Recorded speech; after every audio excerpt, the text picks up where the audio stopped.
Hello, everyone, and welcome once again to the Open Mic, the show where every week I talk to writers, editors, sometimes agents, and others in the publishing game to learn about them and the work they do.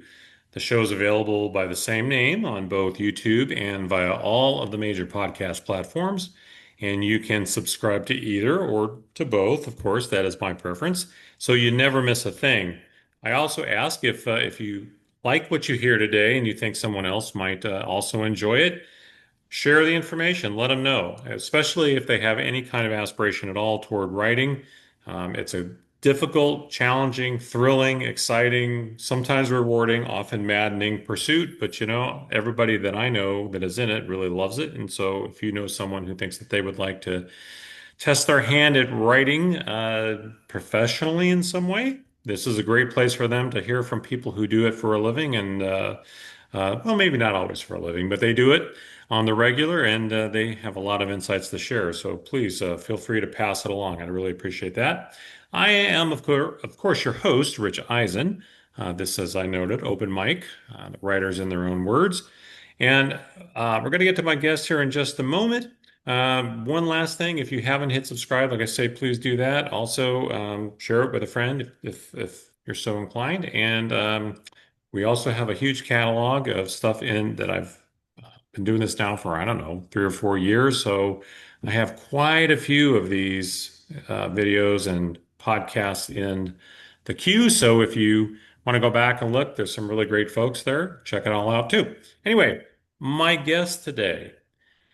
Man, his resume is incredible. He's an author, he's a filmmaker, he's an actor, a composer, an educator, a public speaker, consultant, a reviewer, of course, a writer, CEO, and I'm going to have to ask him if he's still a columnist with Writer's Digest. He's been on the show before, and for our purposes today, he is also the founder of the Great Killer Nashville International Writers Conference. So we're going to talk with him a lot about that today. So welcome back to the open mic, Clay Stafford. How are you doing today, I Clay? am I am doing great. How are you? Good, and I'm feeling pretty sure I left something off of your resume. 'Cause I wouldn't focus too much on that. I think how about just two friends here chatting, and we'll okay, leave it at good, that. good. That's what I'm also going to say just really quickly here. Clay and I were talking about this before I came on the air. Um, if you're used to seeing my normal background, and for those of you who are on YouTube, my wife and I bought a new house, so we are in the transition phase of moving, and I had to meet a contractor here this morning. So I am sitting in my vacant kitchen. So if I sound a little hollow and I look a little different, it is because it's already been a long day and it's only a little after 8 o'clock here on the West Coast. So next week things will start to look a little more normal with my new digs, my new office, and all of that good stuff. So anyway, Clay. Let's talk about you here. Let's talk about Killer Nashville because I'm really thrilled to have you back on. I know it took a little bit of effort for us to work out all the schedules and everything, but I want to start with the conference because this is a really big one. This is the 20th anniversary of Killer Nashville. And this year is will be my 20th wedding anniversary. So I have a little bit of appreciation for what being 2 decades into something really means. So why don't you tell us a little bit about the conference and maybe what kind of special things you might have in store for folks this year? Well, we've got just the overview of the conference itself. We've focused, primarily on mystery, thriller, suspense, action, um, genres, and everything comes down to crime-related literature. We have sometimes between 7 and 11 concurrent tracks that are running all the time throughout the course of the 4 days. And we focus on everything from beginning writers all the way through to advanced writers who are looking for moving up in their number of sales and their branding and their platforms and how to get to that. And we also have a forensics track that runs straight through. So we have our CSI junkies who come just for the forensic track in order to be doing that. We're coming up on 20 years, and it has grown considerably, the conference, over the past 20 years, as you can imagine. I'm sure your marriage has grown over the past 20 years as well. I try to make every I get asked, what's going to be, exciting and everything about this 20th year. Well, every year I try to top the previous years. So I'm moving into the 20th year with the same thing. I just hope that I can make it better than it's been, the past 19. So there's not a whole lot of hoopla because I'm not like focused on special events like the 15th anniversary, the 20th anniversary. I'm just focused on making sure that we have the best conference that we can possibly have. Well, conferences are such a huge undertaking. What was the inspiration for you to create this event and then to keep it going for so long? I really never imagined that it would be going this long, but I also never really imagined how long I expected it to be going. When it first started in 2006, I was I had come off the road. I had been on the road for 3 years straight. I had a new son, and I just didn't want to travel anymore. And everyone was saying, "Come to this conference, come to this conference." And you know how hard it is to try to get away. I mean, you live that life. And so I said, I tell you what, why don't we just have our own conference? And this was conference with parentheses, or I mean, quotation marks around it, and invite people to show up who are friends. And let's just talk about the industry. Let's talk about where we are, our trajectory, what we want to do. So we met at the Embassy Suites Hotel. And it was Carol Higgins Clark and a couple of other names showed up to share their expertise. And it worked out really, really well. And I really liked the vibe of it because we were basically just all sitting around. It was almost like you're sitting around in the lobby chatting and having a 4-day conversation. And so it was like, well, this was really cool. Let's do it again. And so here we are 20 years later, um, doing it again. I'm glad you said a word because this was in my next question. I love the word vibe here because every conference has its own, and they're different. Thriller Fest is different from BoucherCon, is different from Left Coast, is different from the dozens and dozens of other conferences of all kinds that really around the world. How would you describe the vibe at Killer Nashville, and what makes it unique from these other conferences that we're talking about? I think for this, we one of the things we do is everybody is pretty much on an equal plane. We do have headliners that come in, but they come in because they're willing to share their expertise and how they got to that point. We really discourage egos at our conference, and we don't view any guest any more special than any other guest, no matter where you are on your trajectory. And I've been to conferences before where I felt like that there was a lot of attention played to certain individuals and less to others. In ours, everybody is on the equal plane. And when you come to Killer Nashville, one of the things you have to be willing to do is to share yourself and share your contact so that we can build network and relationships. And that's what it all comes down to for Killer Nashville is building those relationships so people have mentors because that was my original thing. I've had wonderful mentors in my life, and I wanted to create an environment where we had a mentorship relation going. So everybody who comes has a different strength. It doesn't really matter where they are on their publishing journey. They've got a different strength, even if it's just, I'm so frustrated by whatever, and maybe this is the solution that I had to solve it.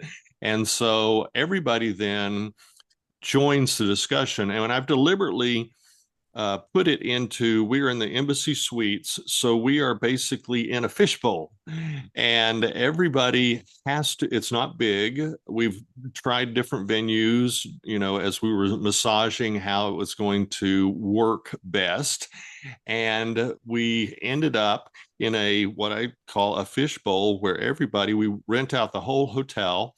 We also rent out about half of three other hotels that are surrounding so people can walk in.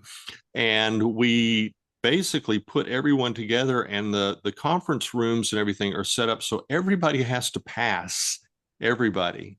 So you come in knowing maybe no one, and you leave with some really new friends that, based on what we've talked about with people, feedback, they've made lifelong friends there just because of that environment, and it works really well. Extroverts have no problem at events, but writers, there's many who are introverts, and putting them in a fishbowl where they have to pass by these same familiar faces creates that. So what I think makes Killer Nashville different, even in our our newsletters that we send out, I say, hey, Killer Nashville family, because it really feels like a family of people that are there, that are coming together, as opposed to just going to an event where you're educated, or going to an event where certain things happen. What you come to Killer Nashville for is to get people who are going to help support you for the rest of your career, whatever your career position seems to be at that time. It's so important too because writing is such a solitary endeavor when you're doing it. But I think all of us need to feel like we have a support network and we have friends who have shared experiences who can relate to the challenges that we have.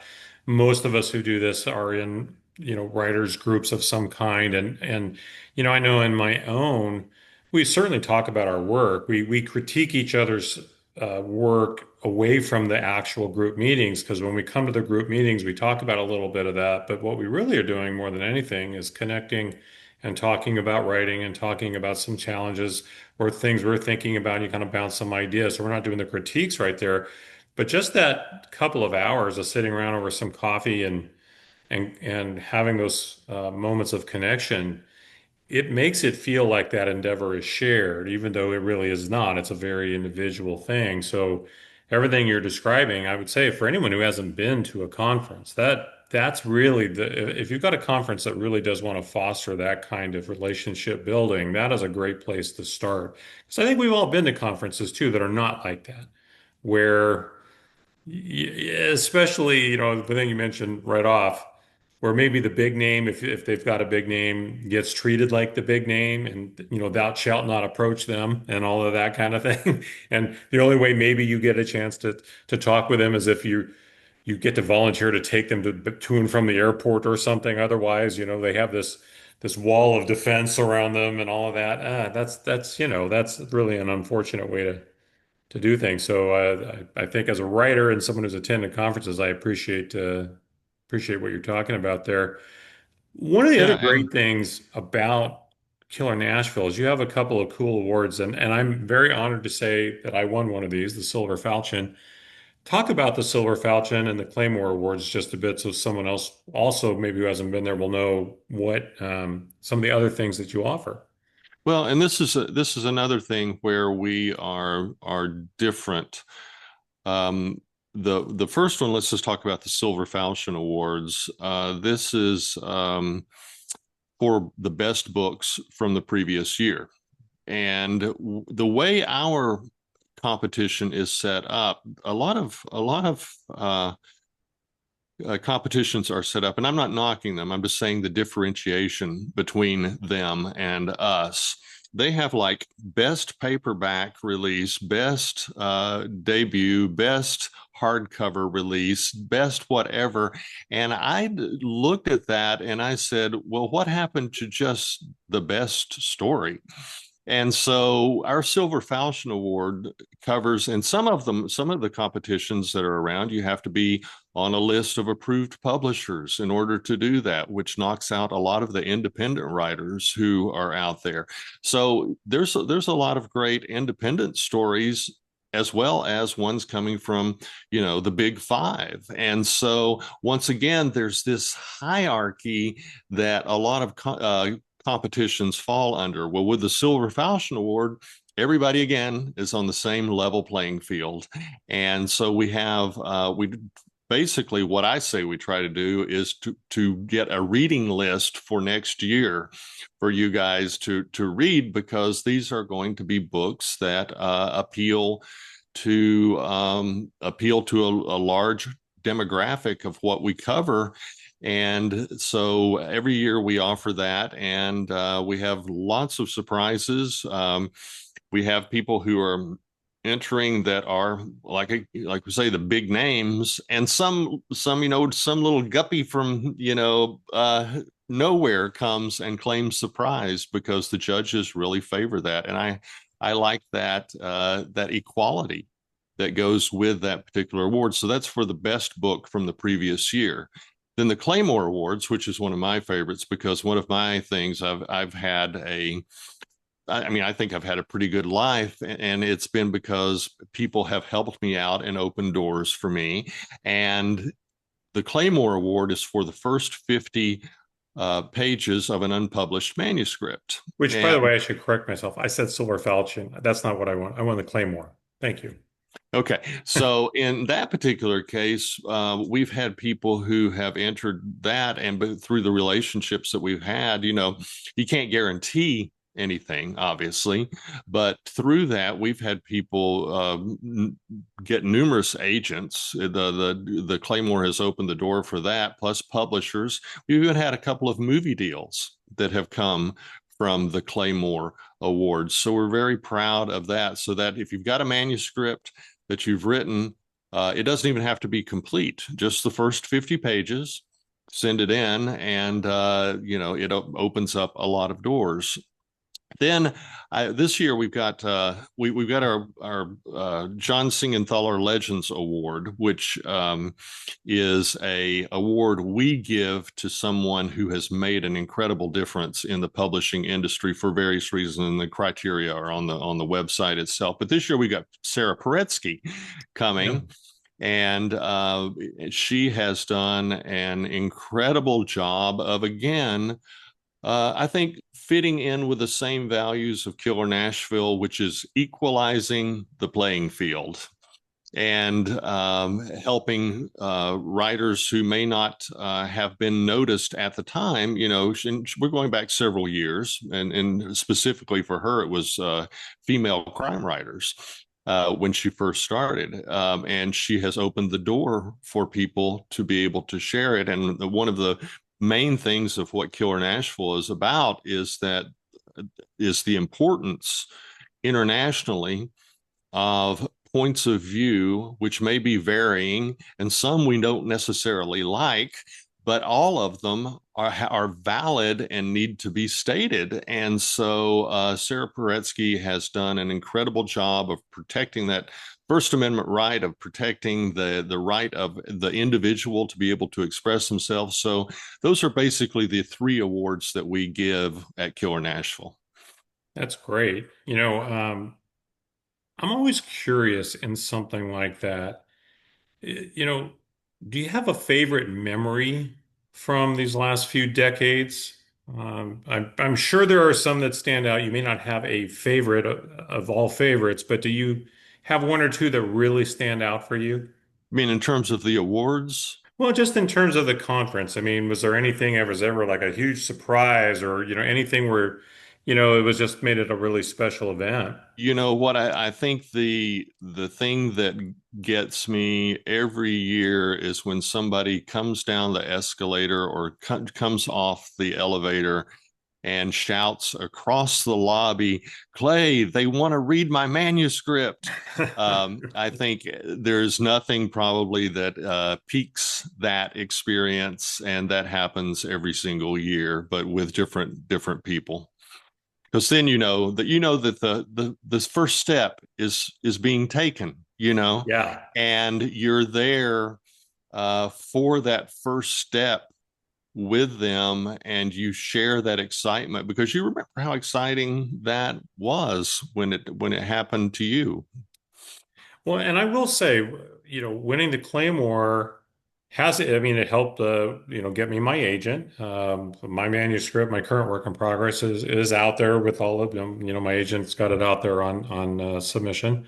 Um, you know, we're still trying to get that fish to bite, but all the feedback has been really, really good. I mean, which is a part of this business. Sometimes they tell you everything about you is fantastic, but we don't want it. So, you learn to deal with that. That's part of it too. But I do think even the preparing for submission, those 50 pages, focused my work, my attention to the details and the small things better than anything I had done to that point. And that is one of the great things I think about conferences like yours and any of the others is that if you're willing to commit that time, it'll make you a much better writer. Nothing can guarantee you getting a big five contract, whatever, but it can make you a much better writer. And I guarantee I'm a much better writer. And I write words for a living now. And I think, which I've done for a long time because I'm a reporter, but that's different. That's a different kind of writing than fiction. But I think all my writing is better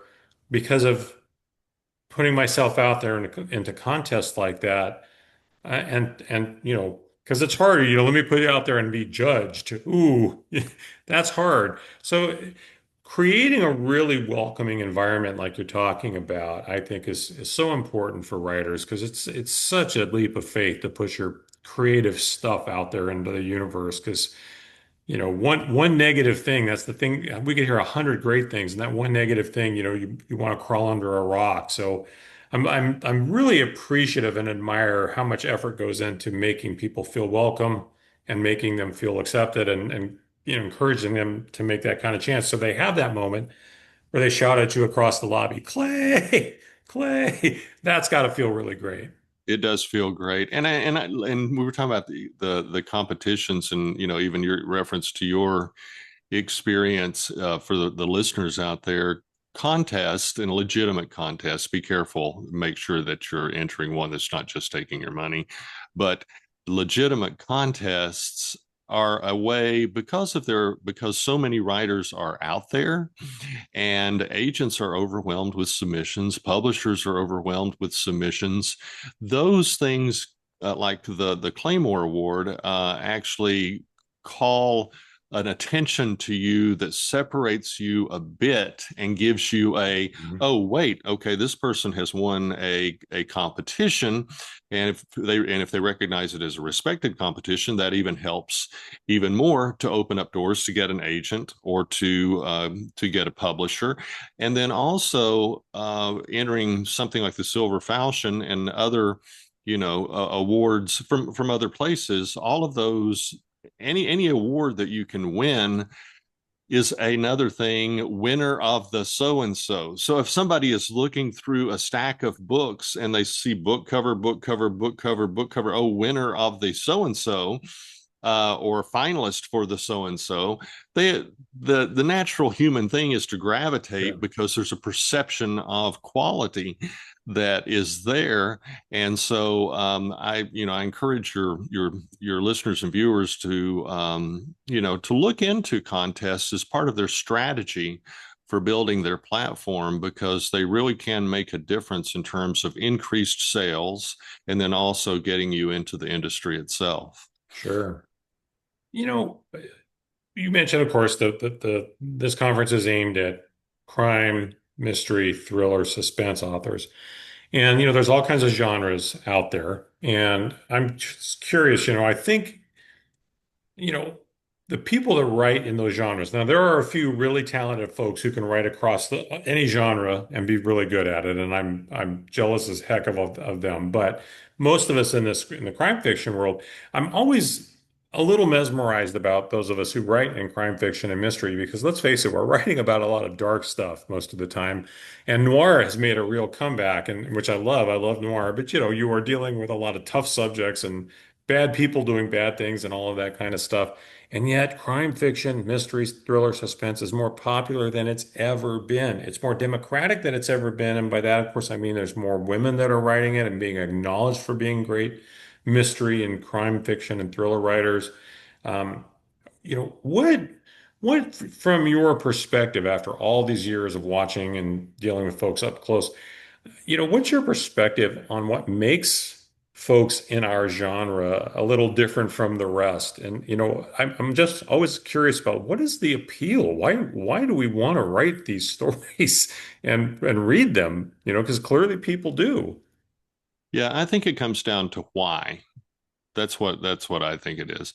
For writers who write in crime literature, and whether fiction or nonfiction, either one, I think the reasoning for them is to come down to why. For me, um, in my past, there have been a lot of violent incidents that have shaped my life personally. And for me, it's a way, writing in those genres is a way of trying to make sense in my own mind about it. Now, not everybody comes from that perspective, but they come from the perspective of reading the newspaper or surfing the web and wondering why is this happening? Why? And then I think that there's this intrinsic part on um, most of us to believe that there is some sort of justice and order that is inherent and should be maintained, in a civilized society. And so, how do we get justice for those things? And I think that the books that we read are placeholders, not necessarily for the exact subject that may be troubling us on the subconscious, but when we read it, we find answers, and we come back with that belief that, yeah, the good guy does win in the end. And I think that that question of why is the overarching thing for both the writer and the reader. Why and will the good guys win in the end? And I think it gives us a sense of satisfaction because we have a moral, not amoral, a space moral direction that we go in our life. And I think that crime literature helps us make sense, but also fortifies our basic values and beliefs of what is going on. And good and bad is not um, finite and defined. And I think crime literature works its best when it plays around in the gray area, because that again appeals to the reader, because not every answer is a simple yes or no. It's a yes, but, or a no, but. Right. And we see how these, and normally the main characters in all these stories are very conflicted, and we see them going through the process of trying to do the right thing or maybe do the wrong thing for the very right reason. Yeah. And a lot of that it appeals to what's going on in our lives, because we are, as humans, we're faced with those gray issues every single day. So I think that's why the popular in our world, global times right now are traumatic for a lot of people. They're troubling for a lot of people. And I think people are looking for solace. And oddly, you're looking for solace in a crime book, but yet at the same time, it's fulfilling that purpose that's going on inside deeper in all of us. So I think that's where it's coming from.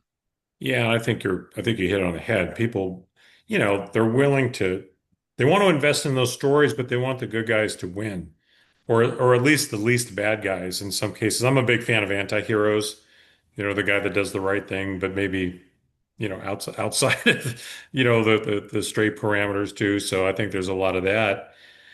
I've asked you this question before, Clay, so forgive me for repeating myself here, but I'm intrigued by this a little bit. And I ask a lot of the people that come on this show this question. Um, you've worked with so many successful people in so many areas of the entertainment industry. What are some of the things that you have gleaned that you think are maybe common threads for successful people? Okay. Okay, so I think probably for me, on both sides, the way I have approached mentors or people I wanted to be mentors, and the same way that people approach me, I think the factors people are looking for is one, humility, because this person wants to learn and you don't have to sit and it's a mentor is not going to last very long on saying, Richard, I think you should do so and so if and this is why, and then you start arguing with them about why you don't want to do that. It's just a waste of time and cuts it down. So I think humility is probably one of the key, and then I think hunger is a major factor. And this person is in my situation. I mean, I'd to be able to be near somebody and watch the process of what they were going through. I've many times violated all the rules and worked for free, to be able just to be in that environment and see how maybe a director sets something up, sets the shots, what goes on behind the scenes, what's the thinking that's there. And, and I have pleaded with people in my past. Just I can get you coffee. I can do whatever you need to keep you constantly, happy there. If I can just sit and look behind you and see how you're doing things. So I think the main two things are humility and hunger. Yeah, those are two really important ones. Especially humility. I really commend you for noting that because I think certainly I work in the world of politics. I'm a political reporter and editor, and previous to that, I covered professional sports. And I'll just say humility was not always at the forefront of a lot of the folks that I have dealt with over the many, many years, but the best ones, it was always something that was obvious in how they carried themselves. And I just think it's more attracting to people, right? When somebody is not completely full of themselves and, you know, um, it's that, the old cliche, we all put our pants on one leg at a time and all of that's all true. But there are definitely folks who somehow like to think that they are above all that. So when you encounter people who are very successful and don't carry themselves that way, I think it's one of those things that just draws people to listen to what they have to say and to try to emulate, that conduct because I think we all admire it. Most of us anyway, I think admire that. And it's definitely in short supply, I'm afraid, in this world. Excuse me. Well, and Well, one of the exciting things is to be with somebody that you highly value and see them have these aha moments while you're standing there and you realize that they are not complete.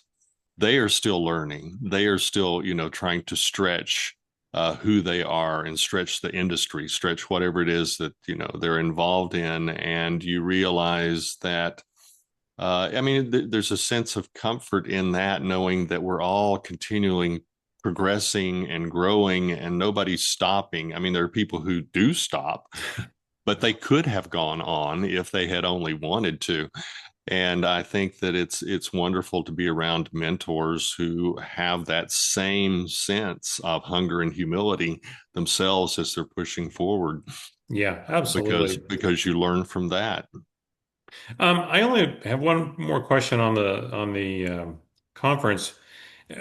But to me, it's an important one because again, when you do anything for a long period of time, even though you love it, it can sometimes really grind you down. Conferences are a big undertaking, and you got to pull a whole tribe together every year. It feels like, and I co-founded a nonprofit. We put on just a single golf tournament every year to raise money to fight brain cancers, and I know what a year-long amount of work it is. Right?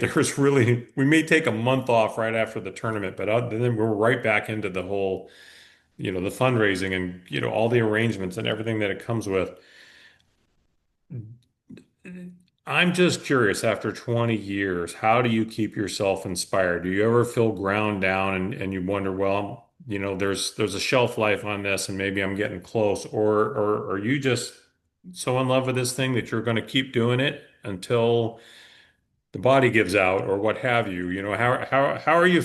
What's the temperature test on Clay Stafford for doing this? Not to put you too much on the spot, You're but not putting me on the spot at all. I will say love is a wonderful thing. So I think every single year I look forward. I'm a builder by trade, and I love to build things. I love to develop things, whether it's my projects or I'm helping develop another project that that I'm off in the background putting these things together. I love building and I love puzzles because, as you know, with your tournament, uh, wrenches get thrown in all the time. And it's like, okay, how do I solve this puzzle? And so it appeals to me. I'm a producer by trade as well as a writer and other things. And so creating that and finding all the right elements that work and fixing all the problems that come up is just something that's intrinsic to me. And I really, it is an awful lot of work, but for me, it is an awful lot of fun. I think that I'm blessed, maybe you as well, blessed to do what we love to do. And at that point, it becomes not a drudgery. It's especially if it appeals to your, like problem solving mentality, then it becomes something that you just look forward to doing every year. And I think, there's that challenge to me of how do I stretch Killer Nashville beyond what it has done there, because I do believe in the thing that you're only as good as your last film, you're only as good as your last book, you're only as good as your last conference. So how do we keep stretching that and serving the people in the industry uh, as best we can? And I think it's just those challenges that make me get up in the morning very happy to jump right in. And we take 1 week off before we're currently working on 2026 right now, as well as yeah. 2025, as you well know how all that works. And so everything just it's just a year long on and on. And it's a lot of fun. It never ceases to make it worthwhile to me when I see somebody have an opportunity to step into, as we were talking about, they want to read my manuscript, step into that first step and then follow them through and have some people who have maybe a film made, a good book they've done, a film made, and you go, yeah, you know what, that was a Claymore submission, and I feel like I had something to do with that. So when I get to heaven, when it's all over, if that's where I'm going, if I get to heaven when it's all over, then the pat on the back will be, you help some people have some really good experiences. And I think, for me, that's rewarding enough. Well, Uh, Clay, I have to tell you, again, and I hope folks are catching some of this. I'm going to have faith that they do because you mentioned two things here that I think are so important. One is having fun. If we're not enjoying what we're doing, then, by all means, if you have any chance at all to do something different, go do it.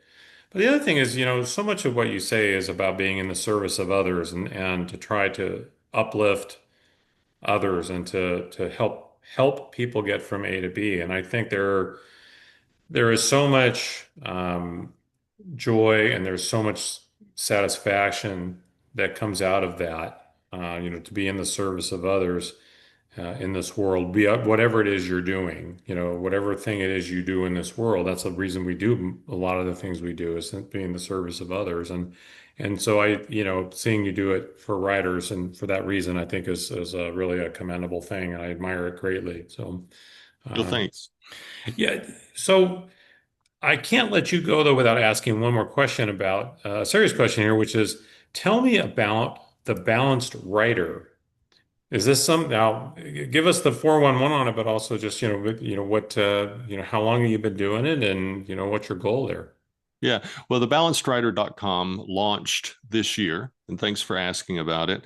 When I started back in 2006, I had a vision because I had been involved in starting local writers conferences prior to Killer Nashville, but they were situations where you had like the big fish in the small bowl, the local author who was the local celebrity was always the mainliner and everything else. And I really wanted something this is in 2006, and the internet. I mean, we've come a long way, right, in 20 years in terms of technology. But the internet was just like really connecting people around the world. And I think at the time, the internet was doing what it was supposed to do, which is connect us and give a access to people that were halfway around the globe. And so I wanted to create a global conference for that. And so what I did with that, what was the focus of the original question here? That Oh, you, just to tell me a little bit about the balanced writer and yeah, the what. balanced writers. So at the same time that we were doing that, I knew because I had been to several conferences, many conferences, that they're sometimes expensive to go to. And it always occurred to me that the people who really needed to be there were not necessarily the ones who could afford to be there. And so I had an idea that we could probably record these and then somehow through the internet be able to give it to people to be able to hear. And at the time in 2006, there really, streaming podcasts are commonplace now, right? In 2006, they were not. And if anybody thought of doing something like that, you had to spend, several $100,000 developing some sort of system, program, app to be able to achieve that. And that put it out, away from anybody to be able to do that. So the balanced writer is basically the culmination of 20 years of dreaming of if I can't have you come to Killer Nashville, I'm going to bring Killer Nashville to you. And so once we did that, and we launched it this year. And once we did that, we then got access to other conferences with huge names, people with great experience in marketing, publicity, agents, editors, authors with great experiences and things to offer, that we ended up with 10,000 hours of 10,000 episodes. Think how long it's going to take you to get through 10,000 episodes. Right. And so we now have access to all of that material and are loading it up just as quickly as possible to into this streaming platform. And even that, so here's some of my spirit coming through again, even that, because we do Killer Nashville magazine, which we offer for free. Because again, I'm thinking there are people out there who just can't afford a subscription to a magazine, right? So let's give them something for free and give it to them on the internet that cuts printing costs, whatever. So every week, even if you cannot afford to subscribe, I mean, and we're talking pennies a day to subscribe to this just to keep the platform open, right? But if you can't afford to subscribe, every week we give you a free streaming program that I encourage. You can get 52 great sessions a year just by for free, just by logging in and clicking on the free session. Because again, I want to open up the opportunity to express yourself, to share your experiences, to try to get people to understand who you are to everybody, no matter what you can afford. Right. And so that's what the balanced writer is all about. Well, and for folks who are interested in this, there will be a link to the website in the show notes, Oh, along thanks. with a link to Clay's website and Killer Nashville. All that will be in the show notes. So if you're interested, and I will tell you, I'm not going to do a commercial here, but I will tell you I've been on the website and it's pretty affordable. If you can't get to a conference, because they are not. I mean, the conference itself may not cost a lot, but you add up hotels and sometimes plane fare and whatever else, the meals and everything, it can get pretty pricey. So sounds like a pretty good option. And like I say, check it out. The all the information will be in the show notes, and hopefully it'll be help at least a few of you maybe get a that first toe in the water too to see if this is the kind of thing that you want to do. Because I do know there are folks who will be listening or watching this on YouTube who maybe are thinking about it, but it's a little scary. So maybe this is a way for you to learn a little bit of something about what this industry's like without having to overly commit yourself. And that's not a bad thing. So go check that out. So if you're a regular viewer or listener of the show, I always like to end on a particular kind of question. It's hopefully a fun question. I mean for it to be a fun question. Or for this moment in time, I'm going to say, hey, I am the king of the world, and I can put Clay Stafford together for a for an evening of hanging out with one of the following three people. You tell me which one of these three folks you would choose and why, and I'm going to give you the options of Willie Nelson, who needs no introduction, Shelby Foote, who some of you might know is a great writer and historian. If you watched Ken Burns' Civil War, you saw a lot of Shelby Foote, and then of course the the iconic of all iconic people in the world, Dolly Parton. I can put you together with one of those three people for an evening of dinner, drinks, conversation, whatever you want. Who would you choose, Clay, and why? I would choose Shelby. And the reason is, he is a Southern guy, just like I am. And I think there is a lot of, I love Southern literature. And I don't know that I'm a big Civil War buff, which is where his acclaim comes from. Right. But I do, Civil War, the Civil War is definitely a part of the Southern experience. And some people in the South have forgotten that it actually ended. They still think it's going on. And Mhm. so, it's, Yes. it's an interesting enigma. But I think because Shelby Foote did an excellent job with putting together I think 3-volume, huge 3-volume set on the history of the Civil War. He's got a great insight into the contradictions of the Southern experience.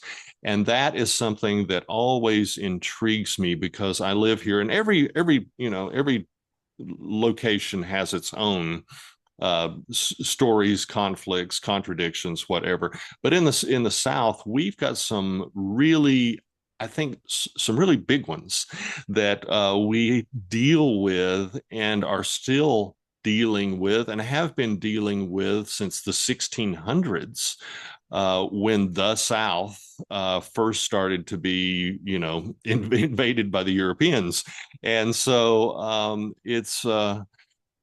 I think Shelby would have we would I think it would go into a very long night chatting about the cause, effect, the meaning, the nuance, the why of various things. And I think Shelby would probably have the interest and the background to be able to discuss these things. And I think, for me as a lifelong learner, I think I would glean an awful lot from that conversation on helping me try to understand the culture from whence I have come.